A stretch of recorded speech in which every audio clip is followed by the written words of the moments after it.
ដំបូងឡើយយើងអាចជាមានអារម្មណ៍ថាឯកានៅក្នុងជីវិតការជាប់គាំងដោយការដាក់ខ្លួនឯងដាច់ដោយឡែកកំពុងតែរួមរិទ្ធភាពស្ងប់ស្ងាត់បានសោយរាជ្យហើយគ្មាននរណាម្នាក់នៅទីនោះប៉ុន្តែអ្វីម្យ៉ាងដែលអស្ចារ្យបានកើតឡើងយើងជួលមកជាមួយគ្នាដៃនៃជំនួយត្រចៀកដែលបើកដួងចិត្តដែលចំហស្មាដែលចូលមកប្រគៀកហើយលើកគ្នាឡើងក្តីសង្ឃឹមការចែករំលែកនៅក្នុងការរស់នៅវាបានព្យាបាលនិងស្ដារឡើងវិញនេះហើយជាអំណាចនៃក្តីស្រឡាញ់យើងរួមកម្លាំងគ្នាយើងនាំមកនៅគំនិតរបស់យើងចំណុចខ្លាំងរបស់យើងនិងដួងចិត្តរបស់យើងរួមគ្នាបង្កើតនិងធ្វើឲ្យមានភាពខុសប្លែកពេលដែលយើងរួមគ្នាយើងនឹងសម្រេចបាននៅរឿងដ៏អស្ចារ្យយើងត្រូវការគ្នាទៅវិញទៅមកអំណរការឡើងនៅពេលដែលយើងនៅជាមួយគ្នាទំនាក់ទំនងដែលមានសុខភាពល្អហើយធ្វើឲ្យពិភពលោកមានពន្លឺចែងចាំងយើងរួមគ្នាកាន់តែអស្ចារ្យ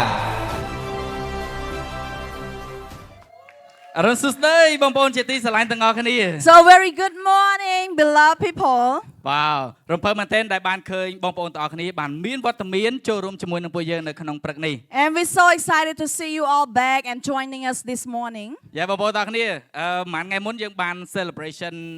ចូលឆ្នាំខ្មែរទាំងអស់គ្នាមែនទេ So we've been celebrate Khmer New Year during the week. ខ្ញុំជឿថាបងប្អូនទាំងអស់គ្នាមានពេលវេលានៅក្នុងការជួបជុំគ្រួសារមិត្តភ័ក្តិឬក៏បងប្អូននៅក្នុងថ្ងៃចូលឆ្នាំ And we believe you have a great time during Khmer New Year with your friend, your family. ហើយពួកយើងទាំងអស់គ្នាសុទ្ធតែចូលចិត្តការជួបជុំគ្នាមែនអត់ And we all love to gathering, right? ចុះបងប្អូនទាំងអស់គ្នាដឹងអត់ថាហេតុអីបានយើងចូលចិត្តការជួបជុំគ្នា Do you know why we love to gathering together? ហើយជាបងប្អូនមួយចំនួនថាអូខ្ញុំពេលខ្ញុំជួបជុំគ្នាទៅខ្ញុំសប្បាយ Maybe some of you say that when we gathering I feel happy. អូពេលខ្ញុំជួបជុំគ្នាទៅខ្ញុំដូចមានអំណរភ្លើងភាពឆេះឆួលកើតឡើងអញ្ចឹង And some of you say when we gathering I feel like the fire and the joy in me. អូខេអញ្ចឹងខ្ញុំប្រាប់បងប្អូនទាំងគ្នាមូលហេតុដែលយើងចូលចិត្តការជួបជុំដោយសារតែពេលដែលយើងរួមគ្នាឬក៏ជួបជុំគ្នាគឺយើងកាន់តែអស្ចារ្យ So we want you to know that when we gathering together it is going to be better. ដូច្នេះហើយបានយើងមានមេរៀនមួយនេះសម្រាប់បងប្អូនទាំងអស់គ្នា So that's why we have this series for everyone. អូខេអញ្ចឹងខ្ញុំអត់ចង់ឲ្យបងប្អូនទាំងអស់គ្នាបានស្ដាប់ដោយតែឯងទេប៉ុន្តែចង់ឲ្យបងប្អូនទាំងអស់គ្នាបាននិយាយទៅកាន់អ្នកឆ្វេងអ្នកស្ដាំរបស់ពួកយើងថារួមគ្នាគឺកាន់តែអស្ចារ្យ So we don't want you to listen alone. Say to your neighbor that better together. It's better to be together. អូខេអញ្ចឹងសូមលើកទឹកចិត្តបងប្អូនដែលអង្គុយម្នាក់ឯងបងប្អូនអាចមកក្បែរគ្នាតិចមក So we encourage you if you sit alone come close with each other. ពីព្រោះថាយើងរួមគ្នាបានយើងអស្ចារ្យ Because we are better when we are together. តោះសូមឲ្យបងប្អូនដែលនៅខាងក្រោយបានឡើងមកខាងមុខទាំងអស់គ្នា So come to the front and sit next to each other. ពីព្រោះថាបើសិនជាយើងអត់បានរួមគ្នានៅក្នុងព្រឹកនេះទេបងប្អូនមកព្រឹកនេះគឺប្រហែលជាទៅវិញទទួលបានតិចតួចឬក៏សឹងតែអត់បានតែម្ដង So if we don't be together this morning, you will receive less this morning. ពីព្រោះថានៅក្នុងសារមេរៀននៅក្នុងថ្ងៃនេះគឺអាចផ្លាស់ប្ដូរជីវិតរបស់បងប្អូនទាំងគ្នាបាន Because today's message is can change your life. ដូច្នេះចង់ឲ្យបងប្អូនទាំងគ្នាស្ដាប់ដោយការយកចិត្តទុកដាក់ហើយរួមមើលពាក្យណាមួយដែលជាពាក្យនៅក្នុងការផ្លាស់ប្ដូរជីវិតរបស់ពួកយើង So be focused, listen carefully and find a word that can change your life. អូខេតោះឥឡូវសម្រាប់បងប្អូនដែលមកទីនេះជាលើកទី1ប្រហែលជាបងប្អូនមានអារម្មណ៍ថាដូច surprise ឬក៏មានអារម្មណ៍ថាខុសប្លែក So if you are here for the first time, you may be feel weird or surprised. ខ្ញុំចង់ប្រាប់បងប្អូនទាំងអស់គ្នាថានៅទីនេះយើងមិនគ្រាន់តែមាននៅសហគមន៍ដែលយើងជួបជុំគ្នាធម្មតាទេ We want you to know that this is not just a place where we just gathering. ខ្ញុំមានរូបភាពមួយសម្រាប់បងប្អូន I have a picture for you. អញ្ចឹងនៅទីនេះគឺយើងបានផ្សារភ្ជាប់នៅដួងចិត្តរបស់ពួកយើងក៏ដូចជាបេះដូងជាមួយគ្នា So this place is the place where heart is. ពួកយើងអត់គ្រាន់តែមកហើយធម្មតាជាមួយគ្នាទេ We not just come to meet each other. គឺយើងស្រឡាញ់គ្នាទៅវិញទៅមក We love each other. ហើយអត់តន់អស់ឲ្យបងប្អូន And it's not just that. គឺនៅទីនេះគឺយើងជាសហគមន៍ដែលយើងអាចរស់នៅដល់ពោរពេញជាមួយគ្នាលើកទឹកចិត្តគ្នាជួយកសាងគ្នាទៅវិញទៅមក This place is a community where we do life together. ចឹងហើយបានបងប្អូនតែងតែឃើញមានមនុស្សជាច្រើនបានចូលរួមជាមួយនឹងពួកយើងជារៀងរាល់ថ្ងៃអាទិត្យ នៅក្រុមជំនុំ So that's why you see many people come to join with us every Sunday. ហើយប្រហែលជាបងប្អូននឹងមានអារម្មណ៍ថាប្លែកអូនៅទីនេះហេតុអីបានគេមកស្វាគមន៍ខ្ញុំដោយភាពកក់ក្ដៅ And maybe you feel why their welcome is so warming. ដោយសារតែពួកយើងមានក្តីស្រឡាញ់ហើយបេះដូងរបស់យើងបាន connect ជាមួយគ្នា Because we have a love for each other and connecting with each other. អូខេបងប្អូនខ្ញុំមានរឿងមួយចង់ឲ្យបងប្អូនទាំងអស់គ្នាបានអង្កេតសម្រាប់ជីវិតរបស់បងប្អូនទាំងអស់គ្នា So I have one thing that I want you to check in your life. នៅពេលដែលបងប្អូនទាំងអស់គ្នាចូលរួមនៅក្នុងក្រុមជំនុំពីមួយថ្ងៃទៅមួយថ្ងៃឬក៏ពីមួយសប្តាហ៍ទៅមួយសប្តាហ៍ So when you join the community from week to week, from day to day, បងប្អូននឹងឃើញមានរឿងអស្ចារ្យជាច្រើនបានកើតឡើងនៅក្នុងជីវិតរបស់ពួកយើងទាំងអស់គ្នា you will see the amazing thing happen in your life. ហើយខ្ញុំចង់ប្រាប់រឿងអស្ចារ្យទៅកាន់បងប្អូនទាំងអស់គ្នា And I want you to know that amazing thing. មនុស្សជាច្រើនបានចូលរួមនៅក្នុងក្រុមជំនុំសេរីភាព So many people have been joining in Freedom Church. ពួកគេបានរកឃើញនៅគោលបំណងនៅក្នុងជីវិតរបស់ពួកគេ They find the purpose in their life. ពួកគេបានរកកន្លែងដែលត្រឹមត្រូវនៅក្នុងការកសាងជីវិតរបស់ពួកគេ They find the right place to build their life on. ហើយពួកគេបានរកឃើញនៅអំណរដ៏ពិតប្រាកដនៅក្នុងជីវិតរបស់ពួកគេ And they find the real joys in life. ហើយមានបងប្អូនមួយចំនួនគឺគាត់ទទួលបាននៅការព្យាបាលនៅរបួសផ្លូវចិត្តរបស់គាត់ And some people got healed in their wounded heart. គាត់ដើរស្វែងរកច្រើនកន្លែងហើយបងប្អូន They find many places, ប៉ុន្តែអត់តែមានកន្លែងណាដែលអាចព្យាបាលជំងឺក៏របួសផ្លូវចិត្តរបស់គាត់បានទេ but there is no place that can heal their heart. ប៉ុន្តែនៅពេលដែលគាត់ចាប់ផ្ដើមចូលរួមជាមួយនឹងក្រុមជំនុំ But when they start joining in our community, គាត់ចាប់ផ្ដើមទទួលបាននៅសេចក្តីស្រឡាញ់ they feel love, ទទួលបានការលើកទឹកចិត្ត get encouraging, ហើយគាត់ចាប់ផ្ដើមជាសះស្បើយនៅរបួសផ្លូវចិត្តរបស់គាត់ and they get healed in their heart. ហើយមានបងប្អូនជាច្រើនទៀតគឺគាត់ពេលដែលគាត់បានមកចូលរួមគឺគាត់ចាប់ផ្ដើមមានការផ្លាស់ប្ដូរនៅក្នុងជីវិតរបស់គាត់ And other people, when they join, they got changing in their life. គាត់ចាប់ផ្ដើមប្ដូរពីផឹកច្រើនគាត់ចាប់ផ្ដើមមកតិចតិច They change from drunk every day to be drink a little bit. ហើយចាប់ផ្ដើមពីតិចតិចទៅជាយូរម្ដង And from that a little bit, like for long time, drink once. ហើយមានបងប្អូនមួយចំនួនទៀតគាត់ចាប់ផ្ដើមឃើញអំពីសក្តានុពលនៅក្នុងជីវិតរបស់គាត់ And some people found their own potential. ហើយគាត់ចាប់ផ្ដើមរកឃើញថាអូតាមពិតទៅមានរឿងជាច្រើនទៀតនៅក្នុងជីវិតរបស់ខ្ញុំដែលខ្ញុំត្រូវតែរស់នៅបន្ថែមទៀត And they start finding their life that there is so much more that they have to live for. នេះពួកគេរកឃើញថាយើងត្រូវរស់នៅសម្រាប់កិច្ចការជាច្រើនទៀត They find that there is more to live for. មានន័យថាពីមុនគាត់គិតថាគាត់រស់នៅត្រឹមតែប៉ុណ្្នេះទេ Before they think that they just live in this amount. តែនៅពេលដែលគាត់ចាប់ផ្ដើមចូលរួមជាមួយនឹងសហគមន៍ក្រុមជំនុំគាត់ចាប់ផ្ដើមថាអូខ្ញុំមានរឿងជាច្រើនទៀតដែលខ្ញុំអាចជួយទៅកាន់ជីវិតរបស់អ្នកដទៃបានទៀត But when they start joining this community, they know that there is so much more that they have to live for. ចឹងនៅពេលដែលយើងរកឃើញថាមានរឿងជាច្រើនទៀតដែលយើងអាចរស់នៅសម្រាប់កិច្ចការជាច្រើនទៀតគឺវាចាប់ផ្ដើមធ្វើឲ្យយើងផ្លាស់ប្ដូរការគិតរបស់ពួកយើង So when we know that there is so much more that we have to live for, that going to change our mind. យើងចាប់ផ្ដើមអត់ដាក់កម្រិតទៅលើការគិតរបស់យើងទេ We not determine in our thinking.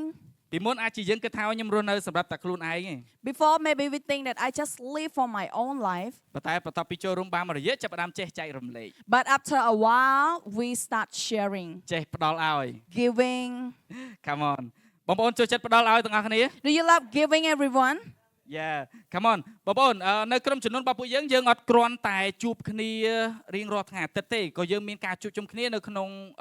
ក្រុមតូចអំឡុងសប្តាហ៍ដូចគ្នាដែរ So our community is not just gathering every Sunday, it also during the week as well. ហើយបើសិនជាបងប្អូនទាំងអស់គ្នាបានចូលរួមក្រុមតូចធានាថាសប្បាយហើយចាប់ចិត្តជក់ចិត្តមែនតើ So we have a small group. If you've been a part of that, we believe that you're gonna love it. ពីព្រោះក្រុមតូចគឺជាកន្លែងដែលយើងអាចចែករំលែកនៅសេចក្តីស្រឡាញ់របស់យើងបានហើយនៅទីនោះគឺមានមនុស្សជាច្រើនដែលរងចាំស្វាគមន៍យើងហើយអធិដ្ឋានឲ្យយើងចង់ស្គាល់យើងបន្ថែមទៀត Because small group is a place where we can share, where we can pray for each other, having a great community. ហើយចង់ប្រាប់ថានៅពេលដែលឃើញបងប្អូនជាអ្នកថ្មីចូលរួមទៅក្នុងក្រុមតូចគឺពួកយើងសប្បាយចិត្តខ្លាំងមែនទែន And we love to see new face in our small group. ពីព្រោះថាជីវិតដ៏ពោពេញកំពុងតែចាប់ផ្ដើមនៅក្នុងជីវិតរបស់បងប្អូនទាំងអស់គ្នា Because when you begin in small group, it's meant that the fullest life is going to start in your life. អូខេឥឡូវនេះខ្ញុំមានរូបភាពមួយសម្រាប់បងប្អូនទាំងអស់គ្នា So I have a picture for you to see. នេះវ៉ាវយ៉ាបងប្អូនទាំងគ្នាកាលពី2សប្តាហ៍មុនថ្ងៃអាទិត្យគឺយើងបាន celebration មានន័យថាយើងបានធ្វើការអបអរសាទរជាមួយគ្នា So last 2 weeks we've been celebrate together. ហើយពួកយើងបានមើលឃើញថាពួកយើងបានមានពេលវេលាល្អជាមួយគ្នាបានលេងហ្គេមជាមួយគ្នា We have a great time game together. បងប្អូនណាខ្លះបានលេងហ្គេមថ្ងៃហ្នឹងអាចលើកដៃបានទេ How many of you played the game on that day? សប្បាយខ្លាំងមែនទែន It was so much fun. ហើយពួកយើងក៏បានចែករំលែកជាមួយនឹងម្ហូបអាហារក៏ដូចជាភេសជ្ជៈឲ្យគ្នាទៅវិញទៅមក And we've been sharing the food with each other. ហើយយើងបានកសាងទំនាក់ទំនងសួរសុខទុក្ខគ្នាទៅវិញទៅមកសុខសប្បាយអត់បងមានអ្វីដែលយើងអាចជួយបាននិយាយទៅយើងកសាងគ្នាទៅវិញទៅមក And we have a great conversation with each other that we got to know each other more. បងប្អូនកន្លែងនេះឯងគឺជាកន្លែងដែលយើងអាចកសាងទំនាក់ទំនងដ៏រឹងមាំបានទៅមួយកម្រិតទៀតគឺនៅកន្លែងនេះឯង So this is a place where we can build the strong relationship. ហើយយើងអាចរីកចម្រើនបានគឺនៅពេលដែលយើងជួបជុំគ្នានៅពេលដែលយើងរួមគ្នានឹងឯង And we can grow when we are together. ពីព្រោះថាការរីកចម្រើនគឺបងប្អូនអត់អាចរីកចម្រើនតែម្នាក់ឯងបានទេ Because you cannot grow alone. ឥឡូវបងប្អូនសាកសម័យនៅលើផែនដីហ្នឹងមានតែយើងម្នាក់ទេបងប្អូនចង់បានអញ្ចឹងអត់ Can you imagine if you are the one on this earth, this world? ឬក៏បងប្អូនទាំងអស់គ្នាទៅនៅលើកោះតែម្នាក់ឯង Or you are alone on the Iceland? បងប្អូនចង់បានអញ្ចឹងអត់ Do you want that? ហ្នឹងហើយបាននៅក្នុងសភៅនៃជីវិតបាននិយាយថា That's why in the book of life say that. មិនល្អសម្រាប់បុរសក្នុងការនៅម្នាក់ឯងនោះទេ It is not good for men to be alone. នៅក្នុងពាក្យថាបុរសនៅកន្លែងនេះគឺចង់សំដៅទៅលើមនុស្សជាច្រើនគឺអត់គួរនៅម្នាក់ឯងទេ So the man here refer to human that we should not be alone. ពីព្រោះថាពួកយើងត្រូវបានបង្កើតមកនៅលើផែនដីនេះគឺដើម្បីឲ្យយើងមានទំនាក់ទំនងល្អជាមួយគ្នា Because we are created on this earth in order to have the connection with each other. ហើយទំនាក់ទំនងគឺសំខាន់ហើយចាំបាច់ And connection relationship is really important. បើសិនជាយើងរស់នៅលើផែនដីនេះឬក៏យើងរស់នៅក្នុងភូមិរបស់យើងនៅក្នុងផ្ទះរបស់យើងហើយយើងអត់មានទំនាក់ទំនងជាមួយនឹងអ្នកផ្សេងគឺប្រហែលជាមានបញ្ហាហើយ So if we live on this world in our village, our house and without connection with each other, ចុះ that ហេ is តុអី a problem. បានជាទំនាក់ទំនងសំខាន់ហើយចាំបាច់ Why connection is really important? ទំនាក់ទំនងដែលមានគុណភាពគឺកំណត់ទៅលើកម្រិតនៃការពេញចិត្តនិងសុភមង្គលរបស់យើង So quality relationship determine our level of fulfillment and happiness. គឺយើងត្រូវការមានទំនាក់ទំនងដែលមានគុណភាព So we need a quality relationship ឬក៏ទំនាក់ទំនងដែលមានសុខភាពល្អ or a healthy relationship. យ៉ាគឺមនុស្សម្នាក់គឺតែងតែត្រូវការទំនាក់ទំនងដែលមានសុខភាពល្អនៅក្នុងជីវិត So every one of us, we all need the healthy relationship in our life. នេះហើយជាហេតុដែលយើងតែងតែមានការជួបជុំគ្នាហើយយើងកសាងទំនាក់ទំនងរឹងមាំជាមួយគ្នា That is why we always gathering and connection with each other. អូខេខ្ញុំមានសំណួរមួយសម្រាប់បងប្អូនទាំងអស់គ្នា So I have a question for you. ព្រោះដោយសារតែនៅពេលដែលយើងរួមគ្នាមនុស្សច្រើនរួមគ្នាគឺតែងតែមាននៅបញ្ហាមួយកើតឡើង So when we gathering together, a lot of people together, there's always a problem there. ហើយចង់ឲ្យបងប្អូនទាំងអស់គ្នាបានស្ដាប់ហើយអង្កេតបន្តិច You can listen and think about it. បងប្អូនធ្លាប់ឃើញអត់ពេលដែលមានមនុស្សច្រើនចូលរួមជាមួយគ្នាគឺចាប់ផ្ដើមមានភាពរកាំរកូសឬក៏ចំនួនកើតឡើង So you ever see that when there is more than 2 people together, there always conflict there. ត្រូវបងប្អូនគិតធ្លាប់ជួបអញ្ចឹងហ្នឹង Do you ever experience or see about that? ឲ្យតែចាប់ផ្ដើមមានមនុស្សចាប់ផ្ដើមជួបជុំគ្នាគឺមានបញ្ហាកើតឡើងហើយ Where people is, that is where conflict is. ដំបូងនៅក្នុងផ្ទះធម្មតាចាប់ផ្ដើមចេញទៅក្រៅពឹបភ្លាមចាប់ផ្ដើមមានបញ្ហា We stay at home, safe our comfort zone, but when we meet someone else, that is where conflict happen. ប៉ុន្តែអត់ជាបញ្ហាបងប្អូនទាំងគ្នាព្រោះយើងអត់អាចគេចបានទេ That is not the problem because we all cannot escape that. យើងចង់ឬក៏អត់ចង់គឺបញ្ហានឹងកើតឡើង No matter we want or not, conflict still happen in our life. ពីព្រោះថាយើងរស់នៅលើផែនដីឬក៏ពិភពលោកមួយនេះដែលពោរពេញទៅដោយការ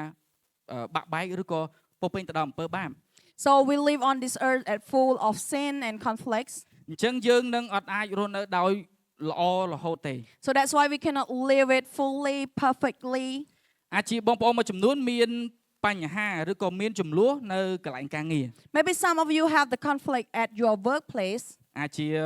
ប៉ះពាក្យសម្ដីឬក៏ កន្លែងណាមួយដែលធ្វើឲ្យយើងមានការអាក់អន់ចិត្តជាមួយគ្នា Maybe you get disappointed with your coworker. អាចជានៅក្នុងមានចំនួននៅក្នុងផ្ទះរបស់ពួកយើងមានចំនួនជាប្តីប្រពន្ធឬក៏ឪពុកម្ដាយជាមួយនឹងកូន Maybe you have conflict at your home with your spouse or with your family. ឬក៏បងប្អូនទាំងអស់គ្នាមានចំនួនឬក៏បញ្ហាជាមួយនឹងមិត្តភ័ក្តិរបស់យើង Or you have conflict with your friend. ពងល្អមួយគ្នាសុកអាក់អន់ចិត្តតិចតួចចាប់ផ្ដើមមានបញ្ហានៅក្នុងមិត្តភាព You have a good relationship, good friendship, but when there is a disappointment happen, there will conflict happen. ឬក៏បងប្អូនទាំងអស់គ្នាមានចំនួនជាមួយនឹងអ្នកជិតខាង Or you have conflict with your neighbor. ខ្ញុំធ្លាប់មានបញ្ហាមួយជាមួយនឹងអ្នកជិតខាង So I used to have conflict with my neighbor. តែខ្ញុំអត់អីទេតែគាត់ទេដែលបញ្ហា I am okay, but they are the person who have problem. ហើយមិនបាក់អ្នកណាមិនបាក់តែគាត់នឹងឯង And they are the one who get hurt. ព្រោះយើងចង់តែមានសេរីភាពទេ We just want peace. អូខេអញ្ចឹងខ្ញុំដឹងថាបងប្អូនទាំងអស់គ្នាអត់ចូលចិត្តចំនួនទេ And I know everyone, we all don't like conflicts. ហើយក៏អត់ចង់ឲ្យវាកើតឡើងនៅក្នុងជីវិតរបស់យើងដែរ And we don't want it to happen in our life as well. ប៉ុន្តែបងប្អូនចង់ឬក៏អត់ចង់ចំនួនគឺมันអាចហាមឃាត់បានទេគឺវានឹងកើតឡើងក្នុងជីវិតរបស់យើង But if you want or not, you cannot escape that conflicts in your life. ហើយភាគច្រើននៅពេលដែលយើងជួបបញ្ហានៅក្នុងជីវិតរបស់ពួកយើងគឺ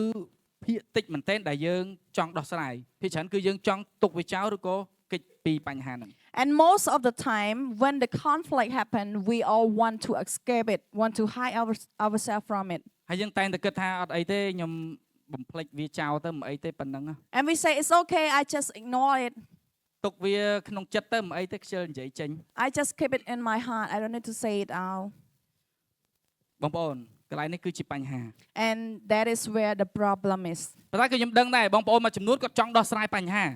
But maybe some of you really want to solve that conflicts. ប៉ុន្តែគាត់អត់ដឹងថាត្រូវដោះស្រាយដោយរបៀបណាទេ But you don't know how to solve that conflicts. ព្រោះដោយសារអីគឺយើងអត់ដែលបានរៀនអំពីរបៀបដោះស្រាយបញ្ហា Why? Because we never learn about how to resolve our conflicts. ឬក៏ពេលខ្លះយើងគិតថាអូខ្ញុំអត់ចង់ទៅដោះស្រាយបញ្ហាជាមួយនឹងគាត់ទេព្រោះខ្លាយលោបាក់មុខ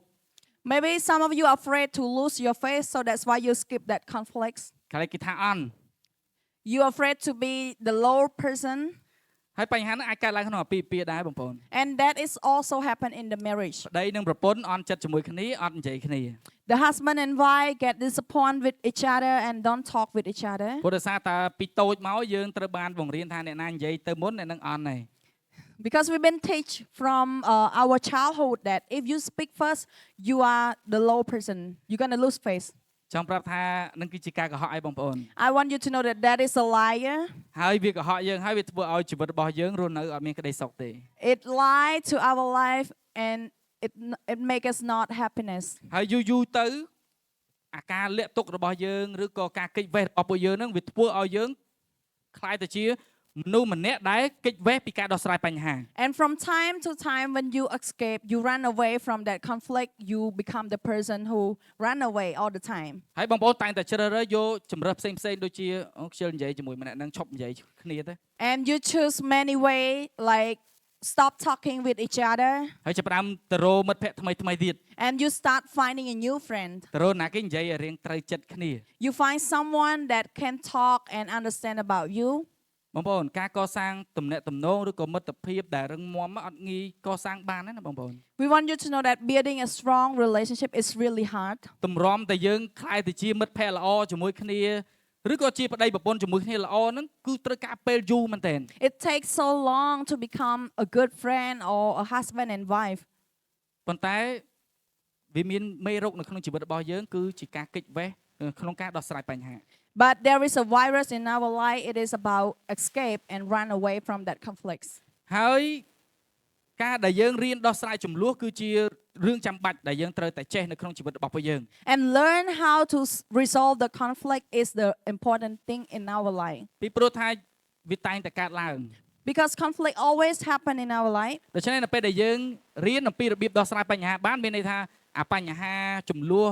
នៅក្នុងទំនាក់ទំនងឬក៏មិត្តភាពរបស់ពួកយើងនឹងវាអត់កើនឡើងទេ So if we know how to solve it, that is not going to happen again and again. ហើយបើសិនជាយើងអត់ដោះស្រាយទេវាគោពីមួយថ្ងៃទៅមួយថ្ងៃគឺវានឹងកើនឡើងរហូត But if we don't resolve it, it's going to be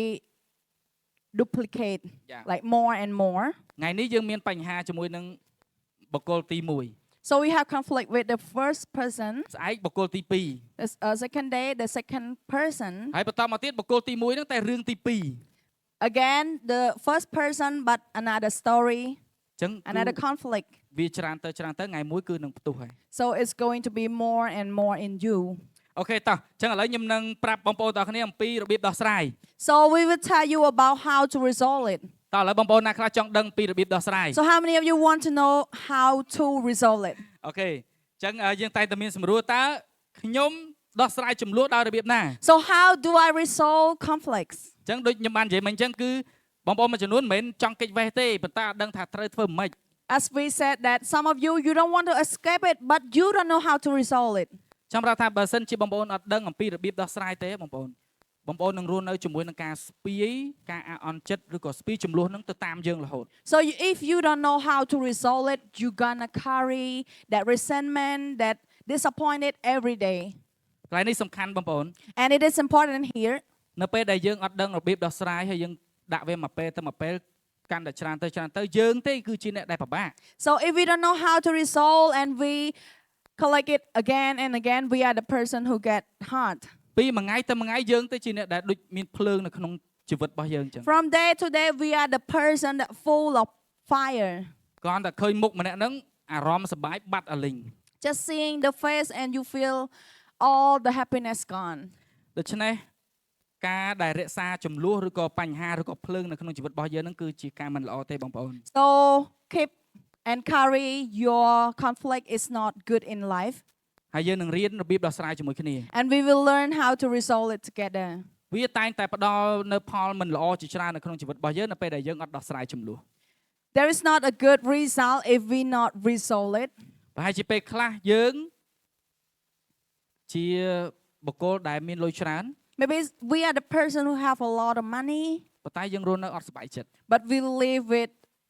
unhappy life. ឬក៏យើងជាម្នាក់ដែលស្អាត Or we are beautiful and handsome, ប៉ុន្តែខាងក្នុងចិត្តរបស់យើងវាដូចមានការខ្ទេចខ្ទាំនៅក្នុងហ្នឹង but there is a broken inside your heart. ហើយតែងតែមានភ្លើងនៅឆេះនៅក្នុងចិត្តរបស់យើងរហូត And the fire burn in you.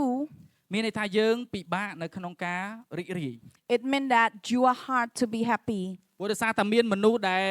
យើងអត់ទាន់បានដោះស្រាយចំនួនជាមួយយើងហ្នឹងគឺច្រើនជុំវិញយើង Because there are person that you have been unresolved yet in your life. ដូច្នេះថ្ងៃនេះគឺយើងនឹងរៀនរបៀបដោះស្រាយជាមួយគ្នា So this morning we will learn how to resolve the conflict together. តោះឥឡូវយើងទៅមើលសិនចំនួនដែលមិនទាន់ដោះស្រាយបានបង្កការខូចខាតយ៉ាងធំធេងដល់ជីវិតរបស់យើង So unresolved conflict causes huge damage in our life. នៅពេលដែលយើងព្យាយាមគេចវេះអត់ដោះស្រាយបងប្អូនគឺវាកាន់តែអាក្រក់ទៅ So when we try to escape from it, it's going to be worse and worse. វាបំផ្លាញមិត្តភាពរបស់យើង It destroy our friendship. វាបំផ្លាញអាពាហ៍ពិពាហ៍របស់យើង It destroy our marriage. ហើយនៅពេលដែលអាពាហ៍ពិពាហ៍ចាប់ផ្ដើមបែកបាក់ហើយវានឹងប៉ះពាល់ទៅកាន់អនាគតកូនរបស់យើង And when the marriage broken, it's going to affect to the next generation. ដូច្នេះចំនួនហើយនឹងការដែលយើងមានសុភមង្គលគឺវាប្រឆាំងគ្នា So the conflict and happiness is opposite from each other. ចឹងឥឡូវខ្ញុំមានរឿងពិតឲ្យបងប្អូនទាំងគ្នាបានដឹង So I have a true story for you to know. អ្នកមិនអាចមានសុភមង្គលក្នុងពេលដែលអ្នកកំពុងតែមានចំនួននោះទេ You cannot be happy and in conflict at the same time. មែនអត់បងប្អូន Is that right? វាអត់អាចទៅរួចទេដែលយើងកំពុងតែឆ្លោះគ្នាមានអារម្មណ៍ថាសប្បាយវាអត់មានទេ It is impossible that we are so happy in that conflict. ដូច្នេះរឿងចាំបាច់ដែលយើងត្រូវធ្វើគឺយើងត្រូវតែរៀនដោះស្រាយចំនួន So the important thing that we have to do is learn to resolve conflicts. តែខ្ញុំដឹងបងប្អូនទាំងគ្នាក៏ដូចជាខ្ញុំប្រហែលជាពេលខ្លះយើងអត់បានរៀនអំពីរបៀបដោះស្រាយចំនួនហ្នឹងទេ And I know you and me, we all never learn about how to resolve it. អាចជាឪពុកម្ដាយយើងក៏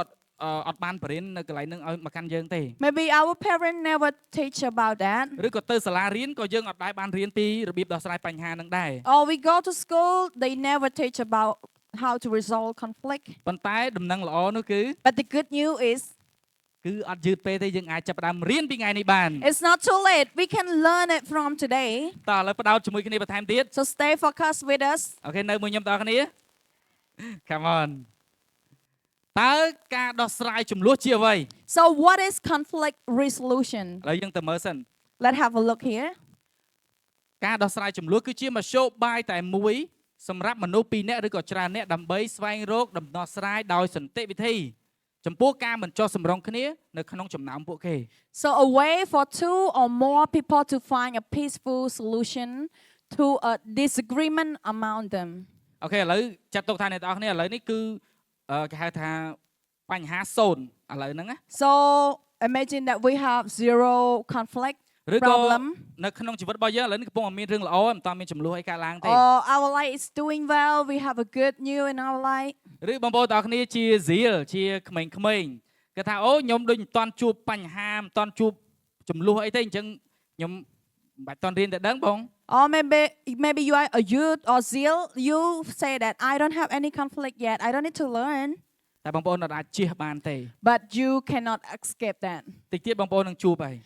Soon you will face that. អញ្ចឹងយើងរៀនទុកមុនទៅហើយ You can learn ahead of that. ព្រោះវាជាអាវុធមួយនៅក្នុងការដែលយើងអាចដោះស្រាយបញ្ហាគ្រប់កន្លែងដែលយើងទៅ It is a weapon that you can resolve all the conflict that you face. ហើយនៅពេលដែលយើងចេះជំនាញដោះស្រាយបញ្ហានេះគឺវាជួយមកកាន់ជីវិតរបស់យើងច្រើនណាស់បងប្អូន And when you know how to resolve it, it's going to helpful in your life. ជួយឲ្យយើងមានសេរីភាពពេញលេញ Help you to have a fulfill freedom. រស់នៅរីករាយរហូត You live with happiness. Come on អូខេតោះឥឡូវយើងទៅរៀនទាំងអស់គ្នា So let's learn about this together. ចូលតើខ្ញុំអាចដោះស្រាយចំនួនហ្នឹងបានដោយរបៀបណា How can I resolve conflicts? អាចជាបងប្អូនមានចំនួនមនុស្សជាច្រើននៅក្នុងជីវិតរបស់យើងហើយយើងមានសំណួរថាចុះបើខ្ញុំចង់ដោះស្រាយចំនួនហ្នឹងតើខ្ញុំគួរតែធ្វើដោយរបៀបណា Maybe you have the conflict with everyone in your life and you wonder how can I resolve that? តោះឥឡូវយើងទៅមើលចម្លើយទាំងអស់គ្នា And the answer is គឺយើងត្រូវតែជាអ្នកចាប់ផ្ដើមមុនគេ you have to be the first who start. បងប្អូនបើសិនជាបងប្អូនទាំងអស់គ្នាជាអ្នកដែលមានបញ្ហាជាអ្នកដែលមានការអន់ចិត្តកើតឡើងត្រូវដឹងថាអត់ចាំបាច់ទេវតាណាមកជួយយើងទេគឺយើងត្រូវតែចាប់ផ្ដើមមុនគេ So if you have the problem, you get disappointed, you have the conflict with someone, you don't need anyone to come, you are the one who started. បើយើងចេះដោះស្រាយបងប្អូនយើងអត់ចាំបាច់ត្រូវការតឡាការទេ If you know how to solve it, you don't need any help. បើយើងចេះគឺចំណេញច្រើនខ្លាំងមែនទែន If you know about that, you will save a lot. តែដោយសារតែយើងអត់បានរៀនពីរបៀបដោះស្រាយបានគេចាប់ផ្ដើមបង្កើតកន្លែងតឡាការឬក៏កន្លែងដោះស្រាយបញ្ហាហ្នឹង So you don't know how to resolve it. That's why there is a judge who is in the middle, resolve it for you. អញ្ចឹងកុំរងចាំអ្នកដតីមកដោះស្រាយគឺយើងត្រូវតែជាអ្នកដែលផ្ដួចផ្ដើមគំនិតឬក៏យើងជាអ្នកដែលចាប់ផ្ដើមមុនគេ So don't wait to solve it for you. You need to be the one who started first. តែខ្ញុំដឹងថាវាអត់ស្រួលទេ I know it's hard. ពងអត់ចូលចិត្តម្នាក់នឹងផងឲ្យតែនិយាយជាមួយម្នាក់នឹងមុនមិន You don't like that person, and how can you start to say with them first? គ្រាន់តែហាមមាត់នឹងប្រហែលវាដូចពិបាកបាត់អី Just open your mouth, and it feels so hard. តែបងប្អូនវាពិបាកតាមមួយផ្លេតហ្នឹងទេ But I want you. It's just hard for a while, a little bit time. ហើយចំណុច keyword មួយសម្រាប់បងប្អូននៅក្នុងព្រឹកនេះគឺបងប្អូនត្រូវតែជាអ្នកដែលបង្កើតសន្តិភាពមុនគេ And the key word is you need to be a peacemaker. ពេលដែលចំនួនកើតមកបងប្អូនទាំងអស់គ្នាកុំរំលងវា So when the conflict happen, don't skip it. ហើយកុំបដិសេធ Don't deny it. កុំកប់វានៅក្នុងចិត្តរបស់យើង Don't hide it in your heart. ហើយមួយទៀតគឺកុំសម្ដែងថាអត់អី And don't pretend that it's okay. មិនអីហ្នឹងគឺអីហើយបងប្អូន If it's not okay, if it's okay, it's not okay. ហ្នឹងហើយហើយក៏កុំរងចាំពេលវេលាដោះស្រាយដែរ And don't wait for a long time to heal. អាចជាយើងគិតថាអូអត់ទេបងខ្ញុំឲ្យតែនិយាយមួយគាត់មិនដូចអត់កើតទេបងដូចខ្លាចទេបង How can I start talking to them first? I feel so fear. ហើយតែនិយាយគេថាខ្ញុំអន់ទេបង If I talk first, I lose my face. បងប្អូនចុះបើសិនតែយើងសម័យចេះ យើងអន់តែមួយ plate ហ្នឹងប៉ុន្តែយើងចំណេញបានច្រើនមែនតើយើងបានតំណែងស្ដារមកវិញ Imagine that you just lose face for a bit, but you restore back your relationship. បើនៅក្នុងអាពាហ៍ពិពាហ៍យើងចាញ់តែបន្តិចហ្នឹងយើងឈ្នះនៅក្នុងអាពាហ៍ពិពាហ៍របស់យើងទាំងមូលតែម្ដង In the marriage, you just lost that point, but you win the whole marriage. ហើយបញ្ហាហ្នឹងដោយសារតែយើងអត់និយាយគ្នាយូរទៅវាទៅជាបាក់បែកវាទៅជាខាតធំ And the problem when we not talking with each other is going to be a big broken. អញ្ចឹងបើយើងយល់កន្លែងនេះគឺយើងអន់តែបន្តិចហ្នឹងទេបងប្អូនតែពិតបើយើងយល់គឺវាអត់អន់ទេអាហ្នឹងវាជាការដោះស្រាយគ្នា So if you understand, it's not about lose face, it's about resolve the conflicts. អូខេដូច្នេះបងប្អូនទាំងគ្នាដោះស្រាយចំនួនមុនពេលដែលវាកាន់តែជូរចត់ឬក៏កាន់តែបែកបាក់ខ្លាំងជាងហ្នឹង So resolve that conflict before it's more worse and more broken. តែក៏មានរឿងជាច្រើនដែលយើងតែងតែគិតថាយើងបានដាំពីតូចមកឬក៏យើងឃើញនៅក្នុង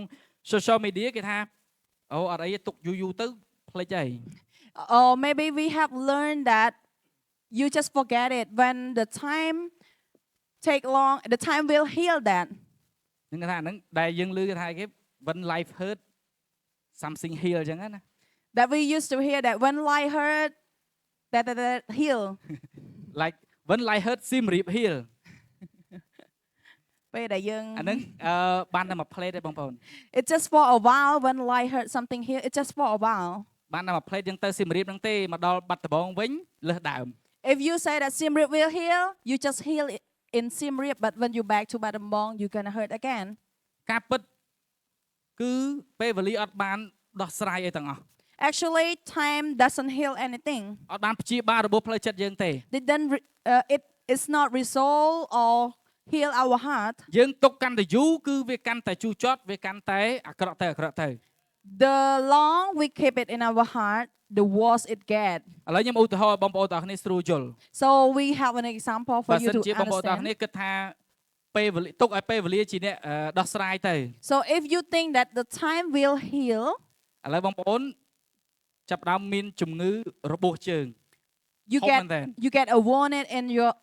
on your leg, ហើយយើងថាអត់អីទុកយូរទៅវាព្យាបាលខ្លួនវាហើយ and you say that just keep it. Time gonna heal. ទុកតែ2 3ថ្ងៃហ្នឹងខ្មៅជើងឥឡូវហើយ Just keep it for 3 days, and you're gonna cut your leg. អញ្ចឹងបញ្ជាក់ថាពេលវេលាមិនបានជួយឲ្យយើងទេ So it makes sense that time doesn't heal. គឺបងប្អូនទាំងអស់គ្នាត្រូវទៅពេទ្យឲ្យពេទ្យដេឲ្យពេទ្យព្យាបាល You need to go to the hospital for the doctor to get healed for you. អូខេតើយើងទៅមើល slide ទាំងអស់គ្នាបញ្ហាកាន់តែអាក្រក់ទៅនៅពេលដែលអ្នកមិនអើពើជាមួយវា So problem get worse when you ignore them. អញ្ចឹងនៅពេលដែលយើងទុកកាន់តែយូរគឺវានឹងคล้ายទៅជារឿងដែលមិនល្អកើតឡើងក្នុងជីវិតរបស់យើង So the long we keep it, the worse it's going to happen. កំហឹងចាប់ផ្ដើមពុះកញ្ជ្រោលនៅក្នុងជីវិតរបស់យើង The anger start bigger and bigger, ហើយអាចនឹងយើងទៅប្រព្រឹត្តអំពើដែលគេហៅថាខុសច្បាប់បន្ថែមទៀត and you can start doing the sin. វាចាប់ផ្ដើមម្ដងទីបងប្អូនវាចាប់ផ្ដើមដំបូងផុតអន់ចិត្ត It start from resentment ហើយចាប់ផ្ដើមអត់ចូលចិត្តម្នាក់ហ្នឹង and start don't like that person, ហើយចាប់ផ្ដើមស្អប់ម្នាក់ហ្នឹង and you start hate that person. តែពិតបញ្ហាអត់ធំទេ And the problem is not that big. ទូចមែនទែន It's just a small one. តែដោយសារតែវាមានអាការកុហកនៅក្នុងជីវិតរបស់យើងធ្វើឲ្យយើងអត់ទៅផ្សះផ្សាហើយយើងចាប់ផ្ដើមជ្រើសរើសយកការស្អប់អត់និយាយរកគ្នា Because យើងអត់ជ្រើសរើសយកការដោះស្រាយគ្នា because we didn't choose resolve that problem, that conflict, that's why it's get bigger and bigger. ហើយវាចាប់ផ្ដើមធ្វើឲ្យយើងខ្លួនឯងទេដែលជាម្នាក់ដែលវេទនាចិត្តរបស់យើងរៀងរាល់ថ្ងៃ And you are the person who get hurt in your life. ដូច្នេះយើងត្រូវតែចាប់ផ្ដើមមុនគេបងប្អូន So that's why you need to be the person who start first. អត់អន់ទេ It's not អត់អន់ទេអត់បាក់មុខទេ it's not lose face there. Come on អញ្ចឹងពេលដែលយើងជ្រើសរើសយកការចាប់ផ្ដើមមុនបញ្ហាត្រូវបានដោះស្រាយ So when you choose to start first, the conflict will be resolved. អូខេតោះអញ្ចឹងឥឡូវយើងទៅមើលបន្ថែមទៀតមធ្យោបាយតែមួយគត់ដើម្បីដោះស្រាយចំនួនគឺត្រូវប្រឈមមុខ So the only way to resolve the conflict is to face it. បងប្អូនខ្ញុំសុំទោសប្រហែលជាបងប្អូនមកអង្គុយស្ដាប់នេះប្រហែលជាគិតថាអូប្រហែលមានវិធីសាស្ត្រ ពិសេសឬក៏មានផ្លូវកាត់អីដើម្បីយើងកុំឲ្យប្រឈមអញ្ចឹងណា So I'm sorry for you to expect that there is a better way for you not to love face, but we are sorry. គឺមានផ្លូវតែមួយហ្នឹងទេបងប្អូនគឺប្រឈមមុខជាមួយនឹងបញ្ហាប្រឈមមុខជាមួយនឹងការដោះស្រាយចំនួនហ្នឹង There is the only way is to face it. ហើយខ្ញុំដឹងថាបងប្អូនទាំងអស់គ្នាក៏ដូចជាខ្ញុំគឺអត់ចូលចិត្តទេអាទៅប្រឈមមុខហ្នឹងពិបាកណាស់ And I know you and me, we all don't like that to face it, តែវាពិបាកតែមួយផ្លេតហ្នឹងទេ but it's hard for just a time. ពេលដែលយើងដោះស្រាយគ្នាហើយបងប្អូនយើងធូរស្រាលក្នុងជីវិតរបស់យើងមែនទែន When we resolve it already, you're gonna get freedom in your life. ហើយជាទូទៅវាមានមេរោគមួយនៅក្នុងជីវិតរបស់យើងដែលធ្វើឲ្យយើងគេចវេសពីការដោះស្រាយ And there is a virus in our life that keep us to escape all the time. គឺអារម្មណ៍នៃភាពភ័យខ្លាច It is the emotion of fear. អូខេតោះឥឡូវខ្ញុំមានរឿងមួយជារឿងពិតទៀតណា I have a true story. បងប្អូនចង់ស្ដាប់រឿងពិតអត់ Do you want to hear that? អារឿងហ្នឹងរឿងខ្ញុំហ្មង And it is my own story. កាលពី8ឆ្នាំមុន So 8 years ago, នៅក្នុងកន្លែងការងាររបស់ខ្ញុំខ្ញុំធ្វើការរួមគ្នាអញ្ចឹងទៅខ្ញុំចាប់ផ្ដើមអន់ចិត្តជាមួយនឹងមិត្តរួមការងាររបស់ខ្ញុំម្នាក់ so at my workplace, I got resentment with my coworker. ហើយបញ្ហាអត់មានអីធំដុំទេបញ្ហាទូចមែនតើ And it's not a big problem, តែដោយសារចិត្តរឹងទទឹងរបស់យើងខ្លាចអន់ឬក៏ចិត្តរឹងរូសរបស់យើងណា but ធ្វើឲ្យយើងចាប់ផ្ដើមខឹងគាត់ខ្លាំងទៅ but because of my hard heart, that's why I get anger bigger and bigger. ហើយខ្ញុំចាប់ផ្ដើមអត់និយាយរកគាត់ទេ And I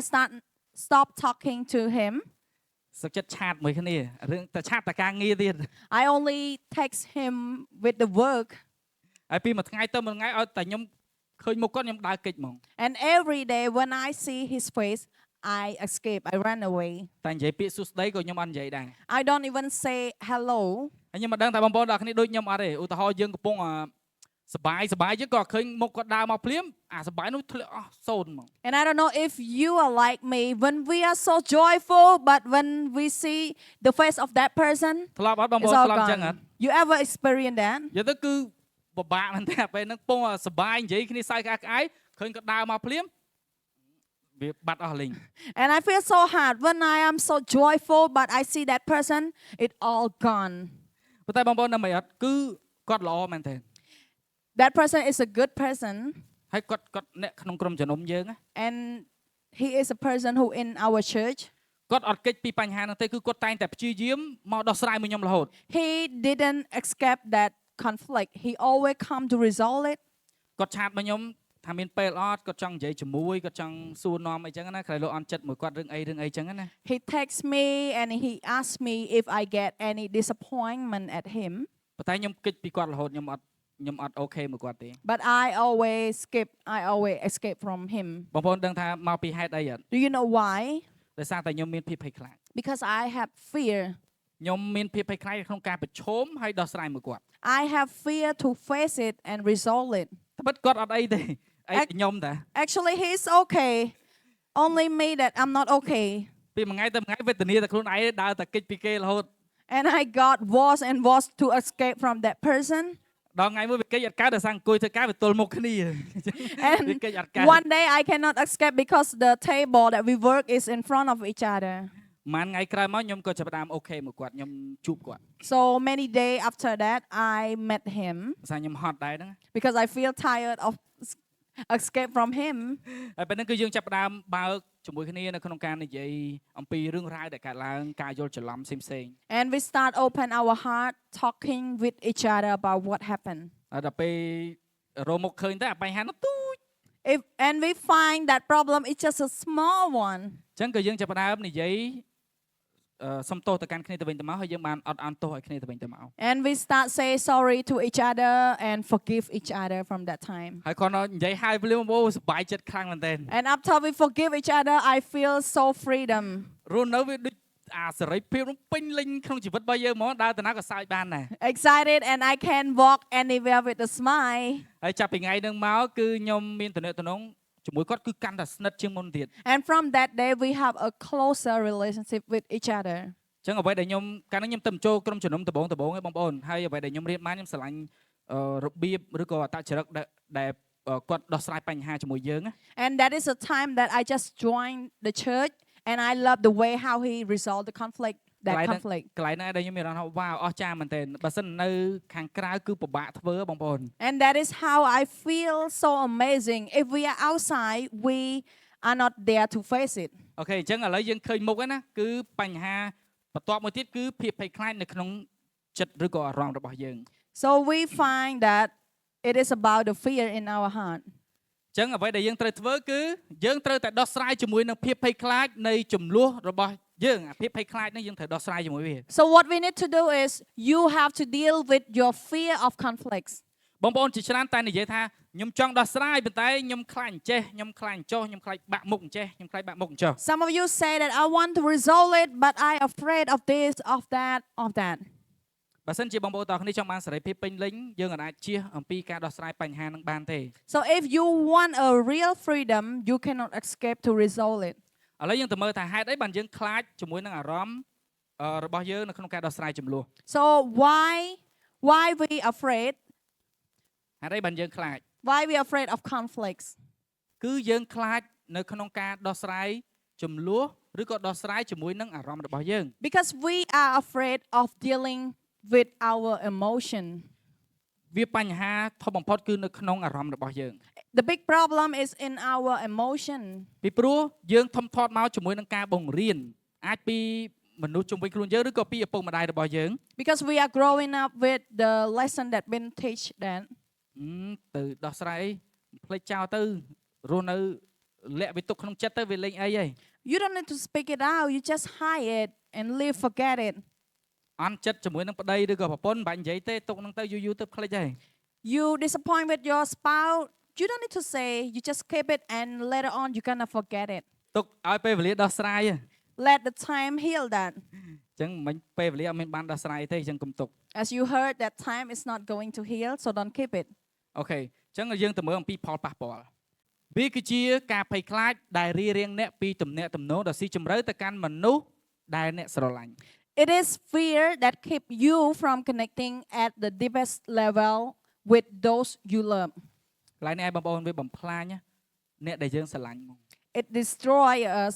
the connection between us and the one that we love. នៅពេលដែលយើងលាក់អារម្មណ៍របស់យើងយូរទៅពីមួយថ្ងៃទៅមួយថ្ងៃគឺវានឹងកាន់តែជូរចត់ទៅជូរចត់ទៅ When we hide our feeling, our emotion, it's gonna get worse and worse. ហើយបើសិនជានៅក្នុងអាពាហ៍ពិពាហ៍គឺបញ្ហាធ្ងន់ធ្ងរបងប្អូន So if it is in the marriage, it's going to be that worse.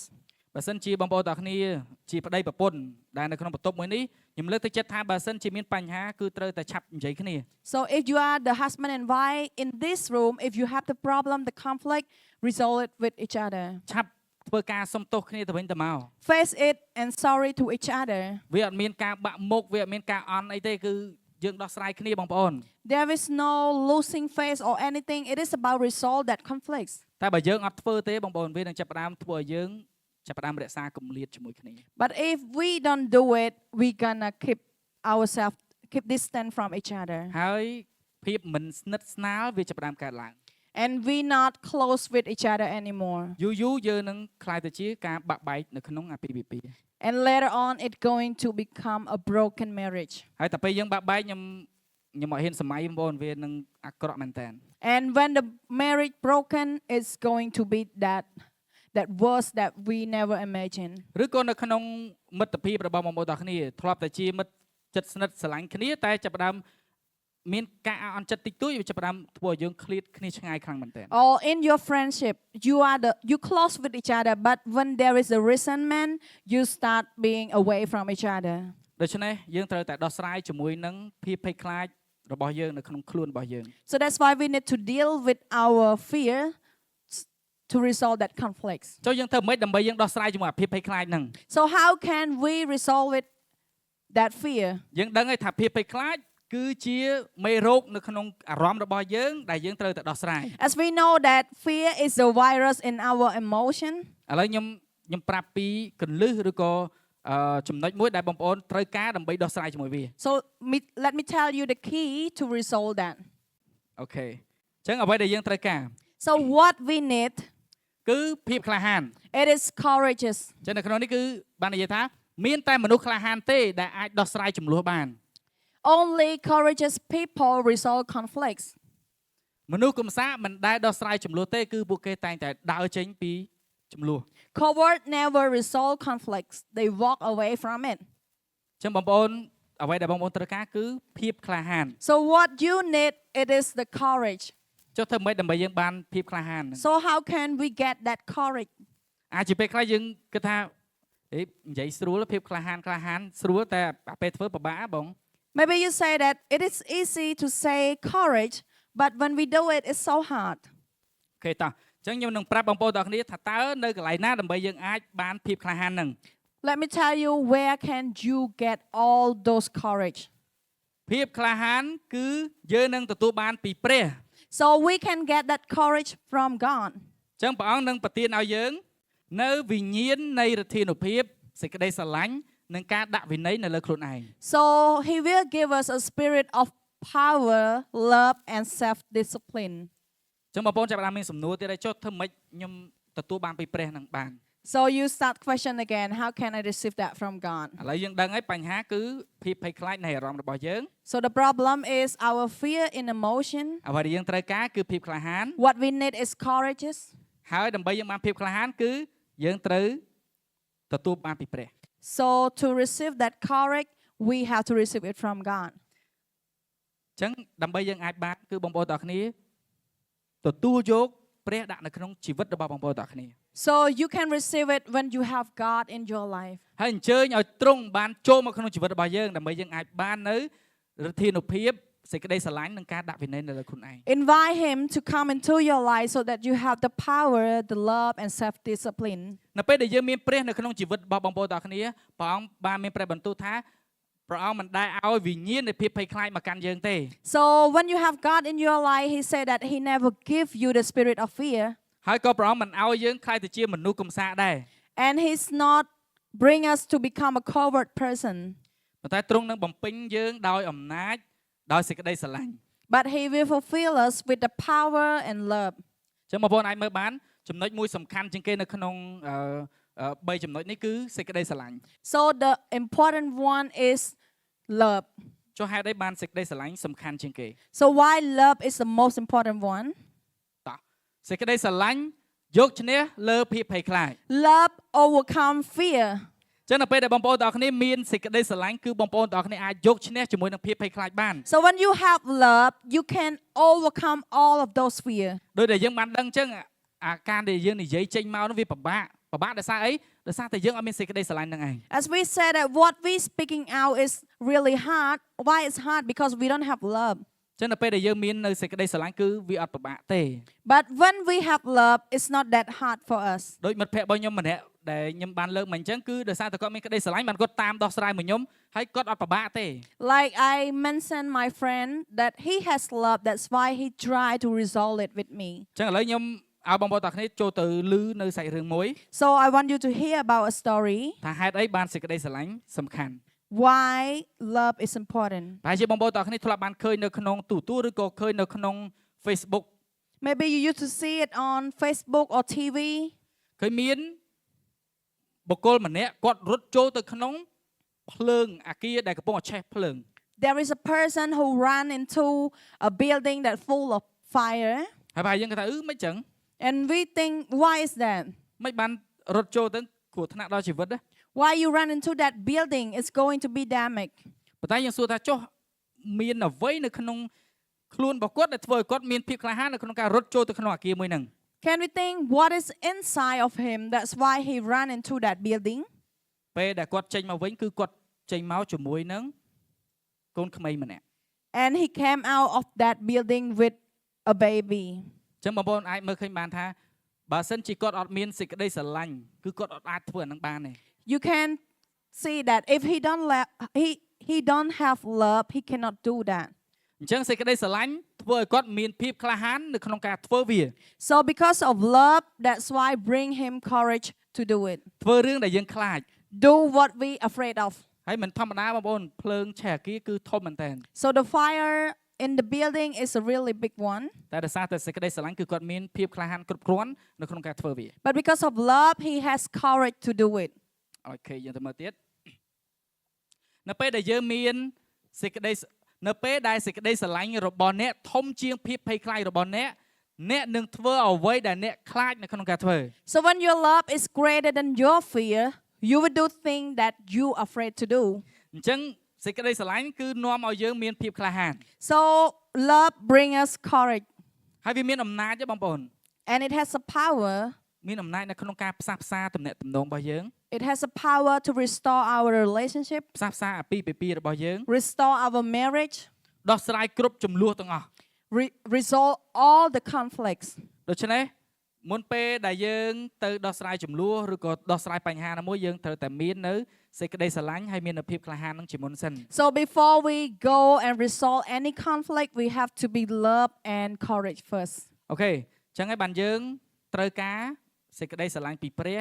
ដើម្បីមានភាពក្លាហានដោះស្រាយជាមួយនឹងភាពភ័យខ្លាច So that's why we need it from God, love and courage to resolve that conflicts. អូខេអញ្ចឹងយើងនឹងបញ្ចប់ជាមួយគ្នាវាតែងតែផ្ដល់ផលចំណេញច្រើនជាងការដោះស្រាយចំនួនជាងការរំសាយទំនាក់ទំនងកន្លែងនេះមានន័យថាបើយើងជ្រើសរើសយកការដោះស្រាយបញ្ហាគឺយើងចំណេញច្រើនជាងការដែលយើងបញ្ចប់ទំនាក់ទំនង So it's always more rewarding to resolve the conflict than dissolve the relationship. នៅពេលដែលយើងជ្រើសរើសយកការដោះស្រាយគ្នា So when we choose to be resolved, គឺមានការល្អជាច្រើនដែលកើតឡើងនៅក្នុងជីវិតរបស់យើង there is a lot of things happen in our life. តែបើសិនជាយើងគេចវេសពីការដោះស្រាយបញ្ហា But if we escape from that resolve, ប្រហែលជាពីពីអាចនឹងត្រូវបញ្ចប់ហើយ our marriage may be going to finish. មិត្តភាពមួយហ្នឹងគឺបែកបាក់ខ្ទេចខ្ទាំអស់ហើយ Our friendship, that relationship is going to be broken. ដូច្នេះជ្រើសរើសយកការដោះស្រាយចំនួនបងប្អូនចំណេញច្រើនខ្លាំងមែនទែន So it's always rewarding to resolve than to dissolve. អូខេតោះអញ្ចឹងយើងបន្តទៀត ដើម្បីឲ្យចិត្តស្ងប់បានអ្នកត្រូវតែជាអ្នកបង្កើតសន្តិភាព So in order to have a heart at peace, you need to be a peacemaker. ហើយកន្លែងនេះគឺជា keyword ដែរបងប្អូន And it is a key word here. គឺយើងត្រូវតែជាម្នាក់ដែលបង្កើតសន្តិភាពមុនគេ You need to make the peace first. យើងត្រូវតែមានដួងចិត្តនៅក្នុងការបង្កើតសន្តិភាពនឹងមុនគេ You have to have a heart to make peace. កុំប្រកាន់ច្រើនពេកបងប្អូនយ៉ាកុំប្រកាន់កុំគេហៅថាអន់ចិត្តច្រើនពេក Don't be so disappointed, resentment at each other. ពេលដែលយើងអន់ចិត្តច្រើនពេកពេលដែលយើងប្រកាន់ច្រើនពេកយើងខ្លួនយើងទេជាអ្នកពិបាក If you get resentment with someone, you are the one who get hurt in your heart. បើយើងជាអ្នកដែលបង្កើតសន្តិភាពបញ្ហាតិចតួចប៉ះចិត្តយើងអត់អីទេបងប្អូន So if you are the peacemaker, any conflict, any problem come, you are peace. ហើយយើងទៅណាក៏សុបាយដែរ And you always joyful anytime. យ៉ាអូខេ ហើយនៅក្នុងកន្លែងនេះបងប្អូន And here, យើងអត់អាចមានសន្តិភាពជាមួយនឹងអ្នកដទៃបានដោយខ្លួនឯងទេ we cannot have that peace with other people by our own. អ្នកមិនអាចបង្កើតសន្តិភាពជាមួយនឹងអ្នកដទៃបានទេរួចត្រាតែអ្នកបង្កើតសន្តិភាពជាមួយនឹងព្រះជាមុនសិន You can make peace with other people till you made peace with God. កន្លែងនេះមានន័យថា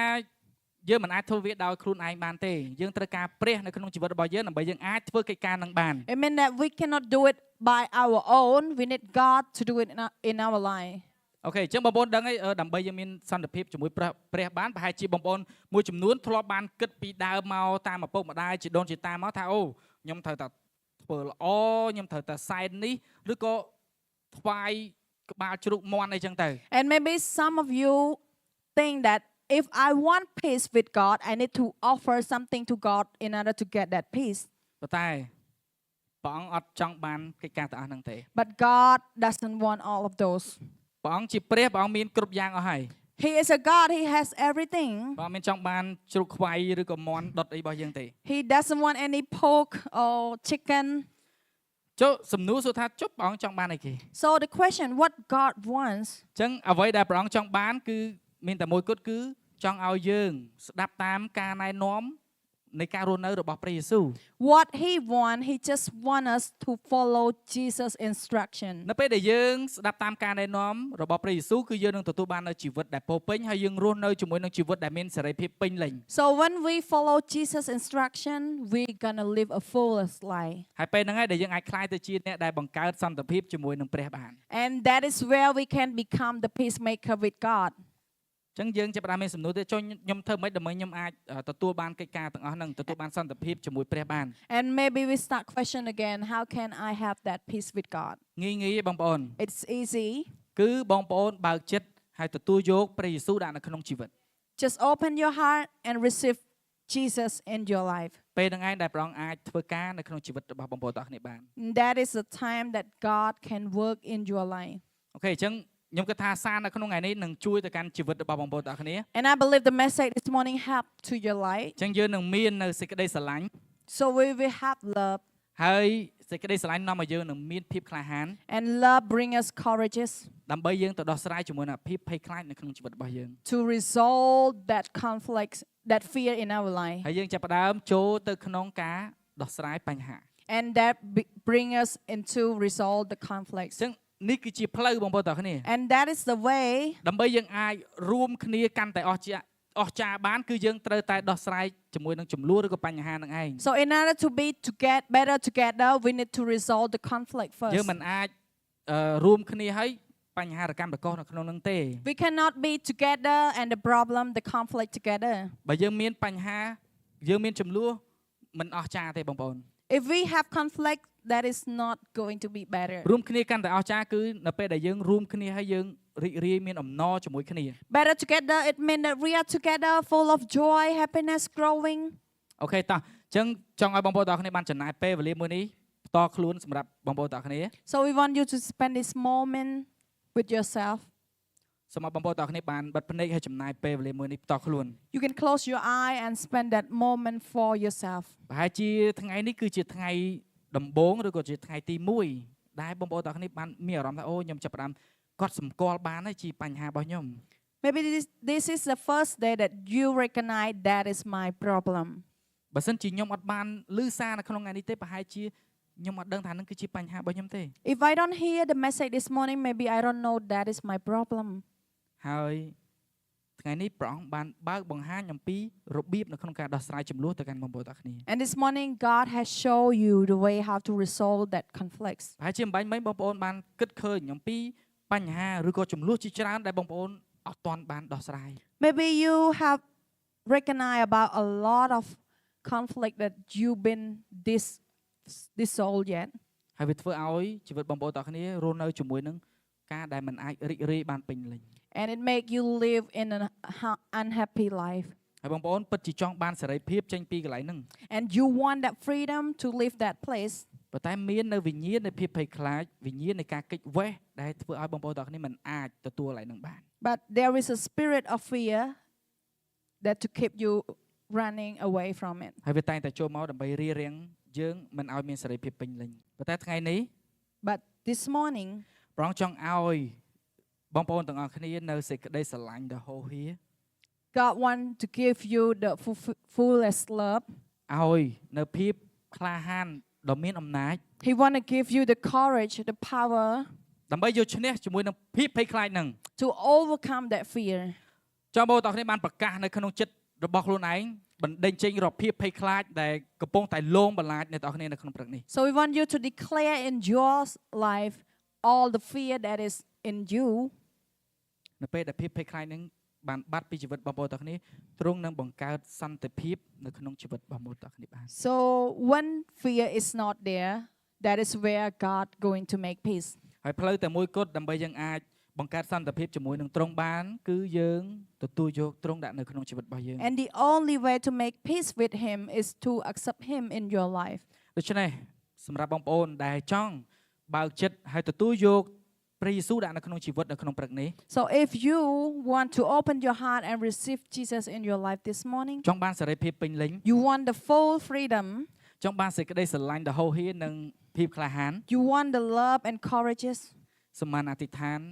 តាមពួកយើងនៅក្នុងចិត្តរបស់បងប្អូនទាំងគ្នា you can pray after us in your heart. និយាយថា Say that. ព្រះអង្គ Jesus, កូនចង់បង្កើតសន្តិភាពជាមួយនឹងទ្រង់ I want to make peace with you. កូនចង់ក្លាយទៅជាបុគ្គលម្នាក់ដែលផ្ដល់សន្តិភាពទៅកាន់អ្នកដទៃ I want to be a peacemaker. ហើយព្រះអង្គសូមបានអត់អន់ទោសឲ្យកូន And please forgive me, Lord. មានរឿងជាច្រើនដែលកូនបានធ្វើហើយវាជាអំពើបាប